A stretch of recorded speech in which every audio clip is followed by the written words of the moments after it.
Hi friends, welcome to the NPTEL course Business Development from Start to Scale. We are in week 6 with the theme of business and market segments. In this lecture, the 28th in this series, we consider the topic of product market segmentation. We have in the past two lectures considered several examples of product description, market description, and the variables impacting the segmentations. We will consider those aspects in further details with additional examples in this particular lecture. We can pursue as companies long-range product market expansion under several routes. These are suggested below.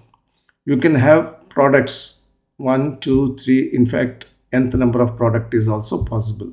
Similarly, there could be market segments, market segment 1, 2, 3, and in fact, the nth number of market segment also is possible.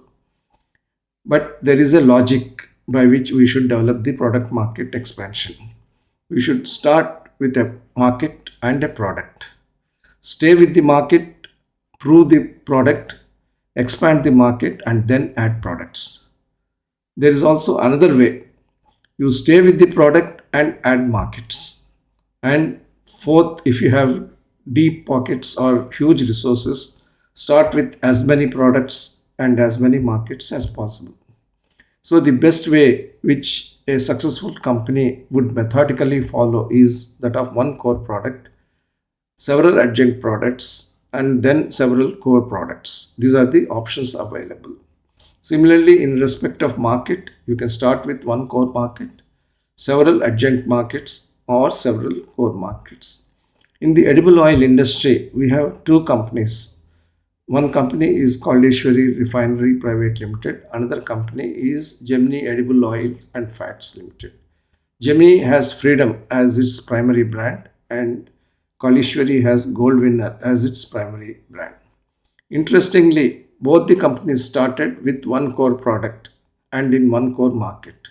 Gold Winner dominated with its sunflower oil brand in Tamil Nadu market. The brand was built as Gold Winner in that market and the company achieved almost 75% of its turnover from that market last year. It added adjunct markets Karnataka, Kerala, Andhra Pradesh, Telangana, Maharashtra and Odisha, which are the main sunflower oil consuming states, but not to the same extent as it has been able to achieve in Tamil Nadu. Similarly, Gemini, with its Freedom brand, started with AP and Telangana, again with sunflower oil as the core product, but added several adjunct products such as the palm oil product and other products such as rice bran oil. Now, the strategies are similar to the extent that every successful company would have one core product and one core market at least to start with. The strength of the company in terms of the resources it has, in terms of the talent base it has, of course, determines the number of core products and core markets that the company can aim at.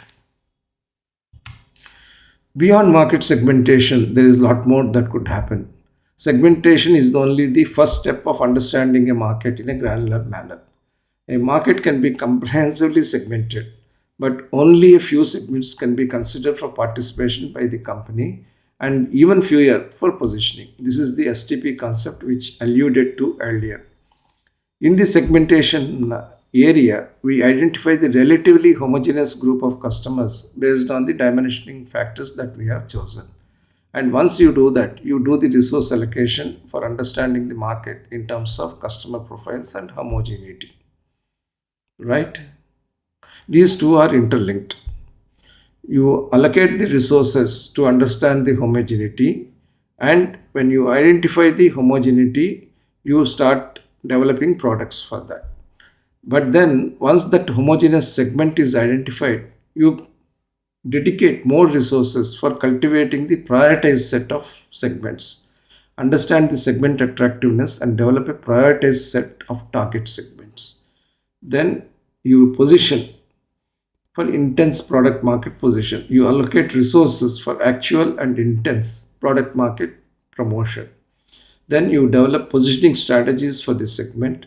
the product positioning, or preparing the market to take the products. Now let's take the consumer electronics music systems as an example.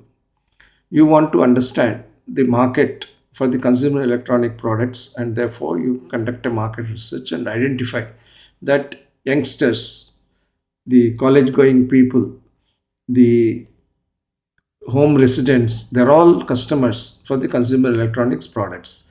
Some are serious consumers of those equipment, and some are often consumers, and some are rare consumers. But the market segment is itself homogeneous in terms of the overall family disposition. But when you develop a speaker system, you specifically target a particular part of that segment based on the wattage they require and the kind of boom effect or the bass effect that is expected of that party music wear. So that is the targeting portion. Then you try to understand whether it is worthwhile to develop such a targeted music system for such a targeted market segment. And you can segment the entire consumer electronics music system market based on such segmentation and targeting. But once you know that this is my prioritized target, you do the resource allocation for actual and intense product market promotion. Then you position this product as the best for the millennials for their weekend parties or for weekend get togethers. It will also be seen as the best for business get togethers or wedding parties and so on. See, the resource allocation increases cumulatively as the firm moves from understanding the market to positioning in the segments of choice. That is how market segmentation goes further in terms of actual product positioning. What are the targeting strategies that are available? There are three strategies that are available, and they have some kind of relationship with the niche competitive strategy that the firm is pursuing. The characteristics of the three strategies are as below. The first is the niche market strategy, that is serving one or two more segments that require specialized features and benefits. The development of a seven-seater product is a kind of niche market strategy because it offers certain off-road capabilities, it offers seven-seater capability, it offers high power and torque, it serves the family for their weekend movements. Similarly, rice caters to many segments, but low glycemic index rice would serve a niche market. Unpolished rice would serve a niche market. Next, we have the mass market strategy. You can also have a strategy which pursues a product strategy that appeals to the widest possible market. It could be a multi flavor coffee pack, which could appeal to as large a number of customers or coffee drinkers as possible. And how does this multi flavor capability come? The base product is the same, but they will be blended with different levels of chicory towards the end product level, and that provides one generic product but spread into lots of segments covering the entire market of coffee drinkers, just based on the fact that from pure coffee to 60% chicory you can have a wide range of chicory mixing strategies, and therefore you cover as many market segment as possible with as many products as possible while economizing on the basic product that is pivoted for the market. Then you have the growth market strategy. You evaluate the segment based on the growth potential rather than the current status. You look at, again, in the edible oil industry, should I look at sunflower oil per se, or should I look at blended oils? Because the science is telling us that it's better to have blended oils or have oils in rotation. Should we therefore have more types of blended oils, sunflower oil with olive oil, sunflower oil with groundnut oil, sunflower oil with rice bran oil, and so on? This kind of strategy works very well with products of new technology or disruptive marketing. You can have one type of edible oil with different kinds of nutrients. Could be vitamin A, D, E, vitamin K, and various other novel nutrients which have not been thought about.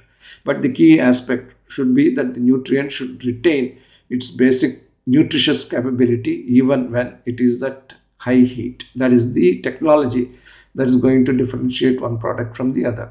So niche market strategy, mass market strategy, and growth market strategy. And this marketing strategy cannot be structured in isolation. It needs a robust product and operation strategy to back it up, because technology is involved in how we define, manufacture, and offer the products. Let's look at one important example from Marico. It has three clear, distinct markets it addresses.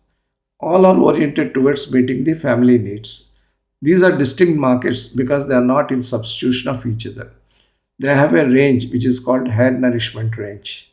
Then you have a male grooming range, and there is a family foods range. The company considers that all the three markets are important, and a reason why it resorted to acquisitions in each segment is because of the importance it attaches. At one point of time, the company had around 70% of its turnover coming in from the parachute coconut oil. But the company has been quick to realize that dependence on one single product, even if the market is national, is not going to aid the profitability or the growth of the company. So within each segment, it brought out newer and newer varieties. And as I said, certain segments have been brought in adjacency with the existing hair nourishment segment. So hair nourishment and family foods were the early brands, product categories. Male grooming came as the third category. And within the hair nourishment segment, we had plain coconut oils, we had value added hair oils, and we had premium hair nourishment tonics.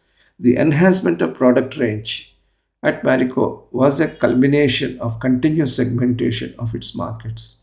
In the previous lecture on Marico, which considered various product strategies and business strategies of Marico, I pointed out how it studied the hair oil market and came up with the pre-wash and post-wash categories of coconut oil, and has been able to get at least 12 oils well positioned in both these segments. The study of the end usage patterns and the expectations of the consumers is essential for meaningful market segmentation and therefore meaningful product development. This is a classic example of that.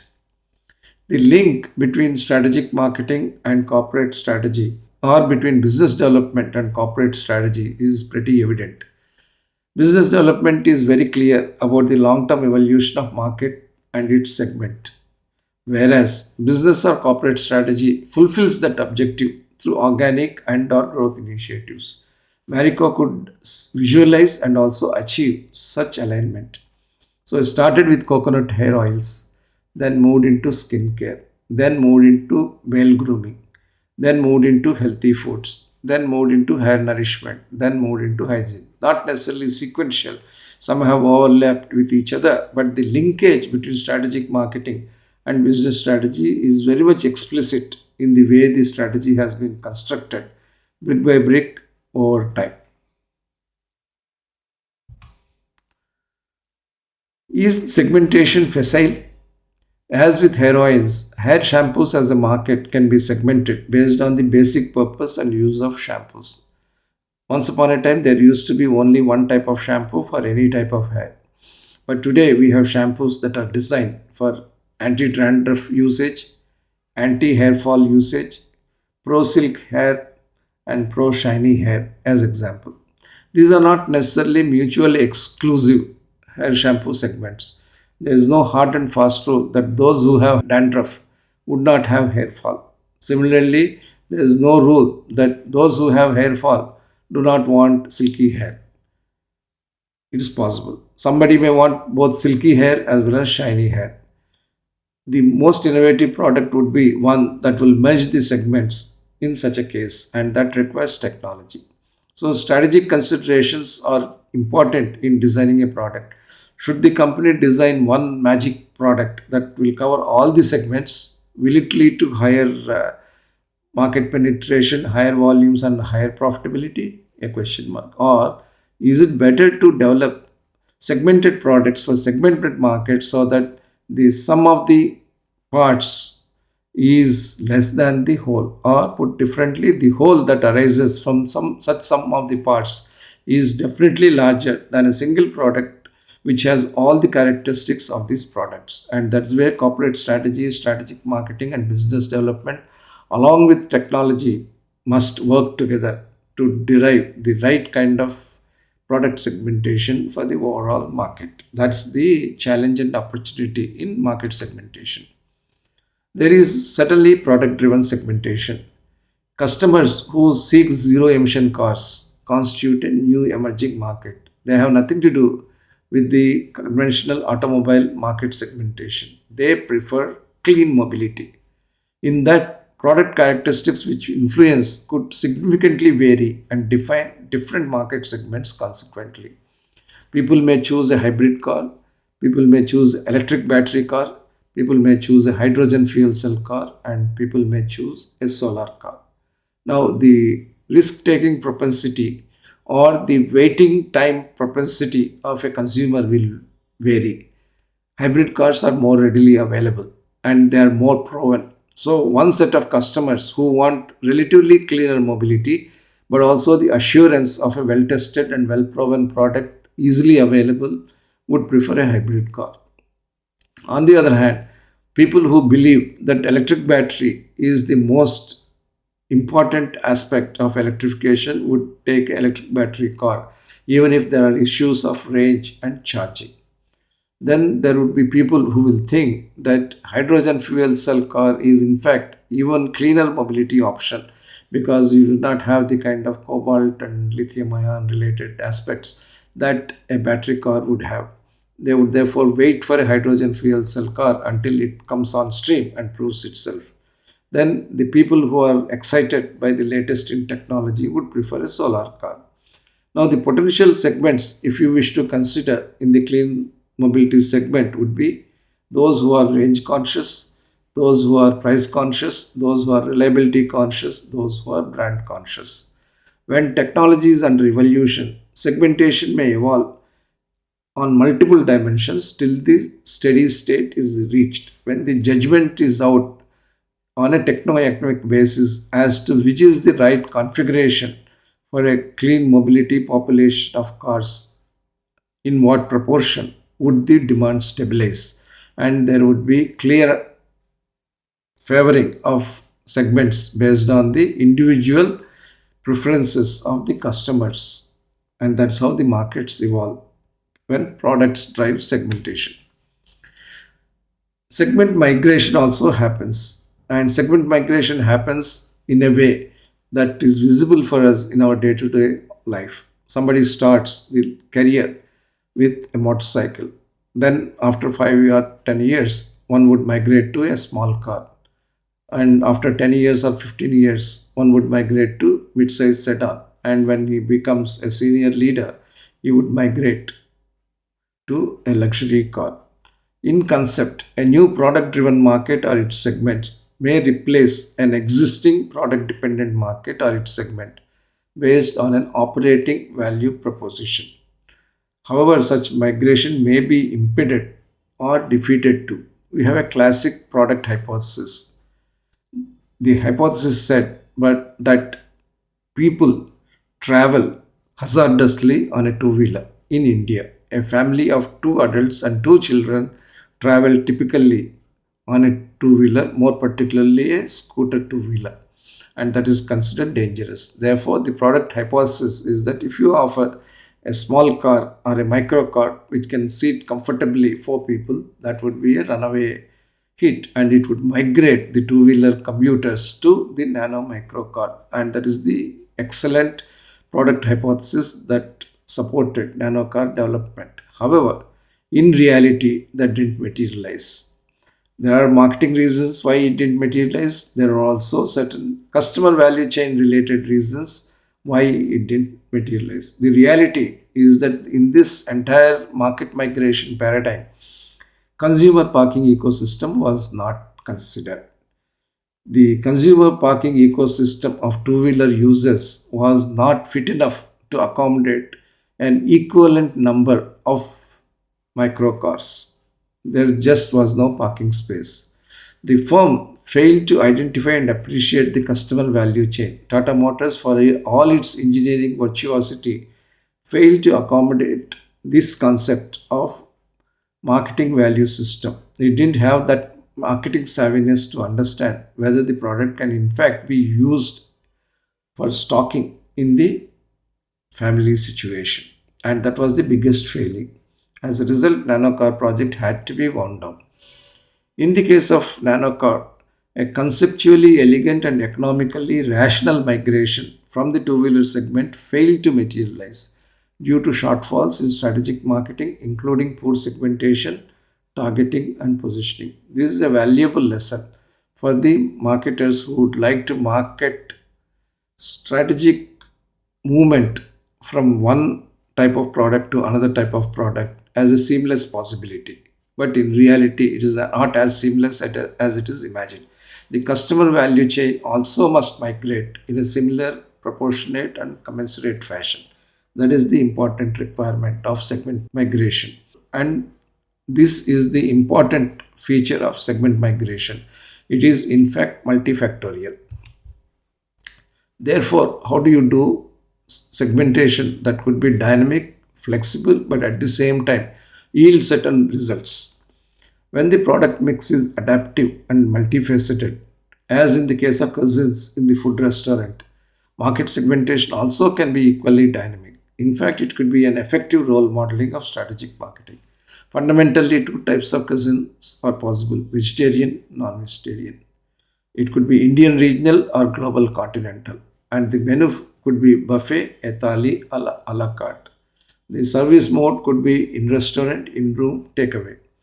So the basic ingredients can be deployed in different fashions so that all these requirements are met with appropriate delivery vehicles. Personalization of menu has been one of the strong points for successful restaurant marketing. There are cues that arise from such marketing models for a wide range of products if the strategy is supported by flexible manufacturing. It is not that flexible segmentation is possible to be implemented only in such food related areas. I have earlier pointed out to the Avatar range of commercial vehicles developed by Ashok Leyland. The idea of Avatar modular platform trucks was that the customer should be able to choose the kind of configuration the customer needs depending upon the operating conditions that exist in his area of operation. So there were several choices that are available in terms of engines, transmission systems, the load bearing capacity, the cab systems, and so on. The operator had to only input the operating conditions and then get at vehicle configurations which would possibly suit that, and he had the choice to select one of that and take advice from the company and fix oneself on the final product profile. And that is modularity in truck development and truck manufacture, which of course comes with a cost to the company as well as to the operator. However, it achieves manufacturing flexibility and manufacturing standardization to a great extent. So, flexible segmentation is possible in several sectors and in several segments. It is possible in food, it is possible in consumer electronics, it is possible in personal vehicles, it is possible in commercial vehicles. Let us take the example of beverages. As we know, the market for beverages comprises multiple beverages, and some are relatively homogeneous while some are relatively heterogeneous. However, each heterogeneous segment is not necessarily a standalone segment. We have coffee, tea, colas, sodas, fruit, alcoholic beverages. Tea itself could comprise black tea, green tea, herbal tea. Alcoholic beverages could comprise wine, vodka, and beer. To the extent that the users are devoted to either coffee or tea, these constitute two distinct segments. Within tea, while segmentation may be seen as above, it is susceptible to product manipulation.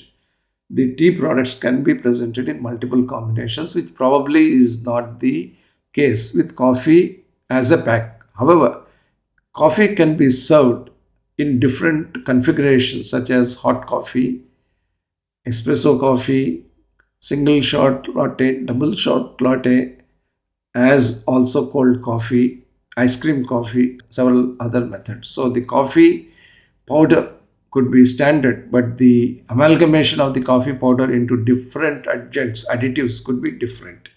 Similarly, wines, vodkas, beers represent different types of alcoholic beverages that go with different tastes as well as with different occasions. Corporate business strategy in such product groups focuses on one market segment each.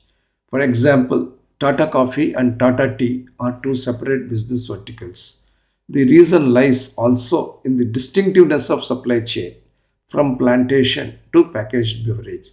So, what you see in the marketplace as the heterogeneity of customers and homogeneity of demand, and apparently commensurate product offering, has got diverse sources and diverse supply chains and diverse manufacturing value chains to support.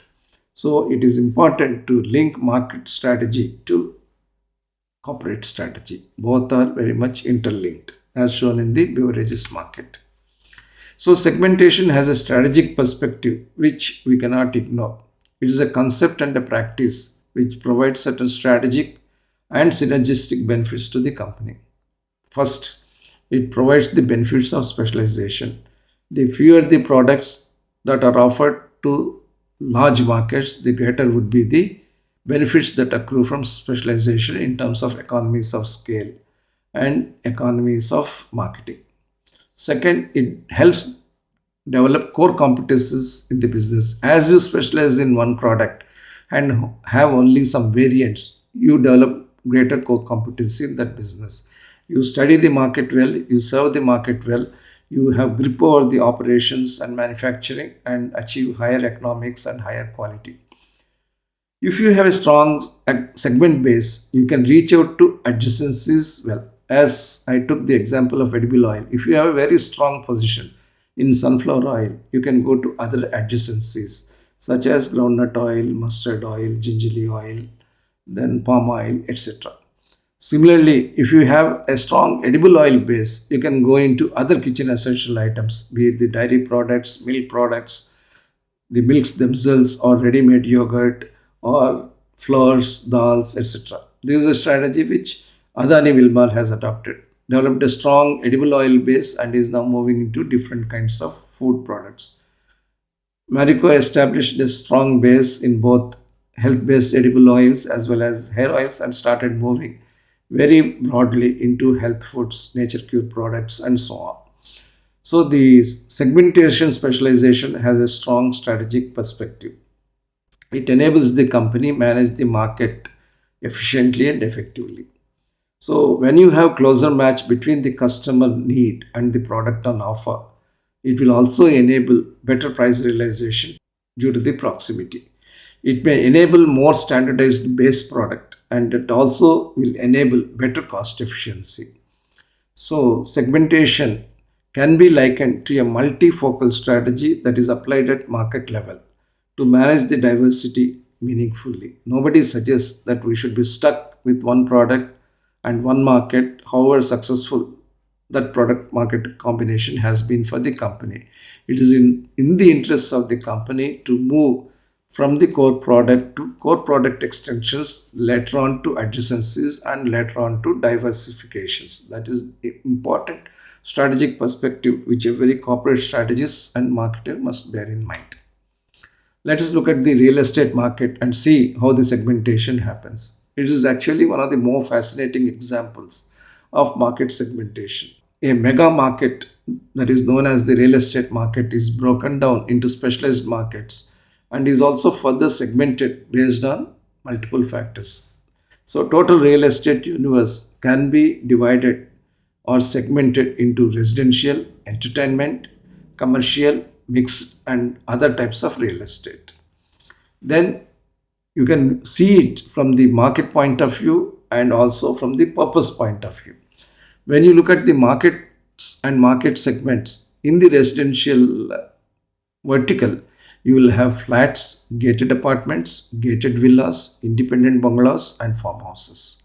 In the entertainment real estate, you have malls, multiplexes, and mixed developments of both malls and multiplexes. Then, in the commercial segment of total real estate, you have offices, office parks, you have facilities, warehouses, mega stores, infrastructure, multimodal infrastructure, hotels, and so on. In the mixed use real estate, you have senior living, vacation homes, and the like. And in the other categories, you have resorts, smart cities, hotels, and various other aspects which are related to hospitality and entertainment. What are the purposes of these market segments? They provide shelter for own use, they act as investment vehicles, they are treated as legacy gift from generation to generation, they also provide status. So the real estate market, which seems to be one universe, is very much segmented and subsegmented, with several of these segments having different kinds of purposes, and they vary across families and across individuals. It is one mega market where markets and segments are pretty well defined, and there is very little attitude or latitude to switch except on strong income considerations. Capital sufficiency dictates the segment attractiveness in case of the real estate market. Even internet social media is geographically segmented. We all believe that internet is universal and you can access any part of the world, but not so as far as social media is concerned. Social media is built around your country specific needs, your person specific needs, and your usage specific needs.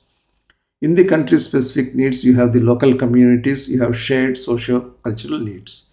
In the person specific needs, you have community of friends, shared information needs. And in the usage specific needs, you have the focus on the group needs, enables virality based on cross links and not by global access. All of these needs are governed by the algorithm which resides in the social media backend. By virtue of what you access, by virtue of you talk to or follow up with, the circle enhances. And that's how you get universal virality built into your social media platform, not by the design of the social media platform, but by the usage pattern and the liking profile, followership profile of you as an individual. So, whether it is LinkedIn, Facebook, Instagram, or Twitter, you will have circles developed because of the internet based preferences you display. Google appreciated this concept. Therefore, it wanted to operationalize the circle concept by definition rather than as a corollary. But it didn't unfortunately succeed. The Google Plus, which was launched as your own circle of friends, community, etc., didn't really click. The above example illustrates that natural agglomeration of needs and their coalescing into a market helps development of market segments in a much better fashion. There is also this demographic segmentation that is the dominant driver. Demographic factors determine the direction and depth of markets. Therefore, we should have an ability to capture as much homogeneity as possible in the market diversity. Those companies which have been able to capture homogeneity within the diversity have become very successful FMCG companies. Prestige, as an example, evolved as a pressure cooker company. It saw a universal requirement in the kitchen for a pressure cooker, but it didn't stop there. It started getting into mixies, getting into hops, getting into various kinds of juices, and again various types of pressure cookers and also ovens. So actually a very home appliance that is required in the kitchen has been catered to by Prestige over a period of time. Then the larger the family, the more the number of earning members, the greater the aggregate earning level, the younger the members and the more educated the members, the greater would be the customer need for the kitchen appliances segment. Therefore, a number of factors combine to make demographic segmentation the dominant driver in the kitchen appliance segment. And the female members will definitely have a more decisive role in the evolving profile. There is therefore a significant advantage for a firm in choosing a market segment with as wide applicability as possible based on the illustration of prestige. So, how sensitive can this segmentation to demographics? Not every demographic variable is applicable for every segment. Products need to be reformatted to suit certain demographic segments. Three examples are presented here. Gender specific demography, clothing, cosmetics, such other segments are gender differentiated. Tea, coffee, food items tend to be gender agnostic. Age. Kids, adults, and elders have different food products related to their age and growth levels. Staple foods tend to be age agnostic. Income. All lifestyle products can be segmented based on low, middle, and high income classifications. Certain public services are made common for all income categories, for example, COVID vaccines.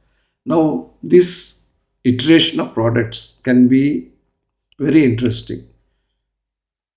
The health foods started with the need to provide nutrition, nourishment to the young kids who require a lot of energy. And that's how Horlicks Complan came into being. But as these products got formulated and as the medical benefits got proven, the companies also recognized that adults and aged people require such powdery formulations and that is consistent with their age related deterioration of the chewing function. Therefore, more products got to be developed for those kinds of adults. Now, those were very specific nutrition based products developed in much more clinical and much more rigorous medical fashion. And that led to a different kind of product group. Then it has been again brought back to the young adults because young adults needed more protein, more nutrition customized to their way of living and their way of exercising. And therefore, other kinds of powdery formulations came into being and those became useful. So, one product cluster which started at the kid level progressed to the elder level and again came back to the young adult level. And today, we have multiple formulations of powder drinks or powder beverages to different kinds of age groups. And that is a classic example of how age could determine product evolution and therefore market segmentation. I have already talked about how tablets, medicines are getting reformulated into gummies so that they could be more appealing to the young kids. Staple foods, however, tend to be age agnostic. Rice is a rice in whichever format you use, but the format differs to make it acceptable for different generations and different age groups. Income. All lifestyle products can be segmented based on low, middle, and high income classifications. However, certain public services are made common for all income categories. For example, COVID vaccines, which are supplied free of charge, or certain other products which are provided at nominal service cost. Demographic sensitivity of a market segment grows in importance as an economy grows in GDP as well as quality of life factors. Let us look at psychographic sensitivity. While not every demographic variable is applicable for every segment, we also need to format products to suit certain demographic segments. There are several examples here. Packaged ground, fresh ground, instant bags, decoction. These are based on the psychographic sensitivity of individuals. I would like to have an instant coffee versus I need to have a filtered aromatic coffee. I wanted to have a tea bag which can be used anywhere and is least messy to something which I can do it in 1 minute. Someone would like to have the coffee black, someone would like to have coffee with milk. So these are the psychographic value propositions that the customer brings. Then in terms of the tea, whether you would like to have an English breakfast kind of tea, an Indian herbal kind of chai, what kind of tea bags you would like to have, what kind of spices you would like to pack in the tea, again are values of the individual. Similarly, whether you subscribe to a health floor or a multi-health floor is your choice, whether you like oats, multigrain, whole wheat, or simply maida flour, which is not considered very healthy choice. So psychographic preferences cause dedicated market segments in the classifications shown above. That is, from the way you use in terms of the importance given to the time element, to the taste element, to the health element. You have got different psychographic values that are being deployed. Then finally, the behavioral segmentation. There is a certain propensity.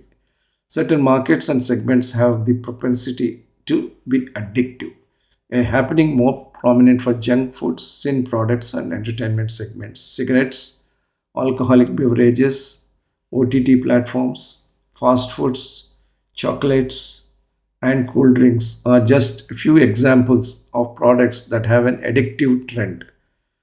It could be low uses, it could be medium uses, and it could be heavy uses. Behaviorally driven users can have a wide ranging pattern, and that power of wide ranging pattern has got corporations deriving undue profits from those segments, or decidedly moving away from those statements so that they can have more purposeful corporate existence in a nation. ITC is a classic example of moving away from its dependence on cigarettes to more purposeful and purposive business segments such as hotels, hospitality, agricultural products, fast moving consumer goods, health foods, and so on. On the other hand, there are several companies which are still stuck with alcoholic beverages and are driving growth based on the addictiveness of the society or parts of the society to such beverages.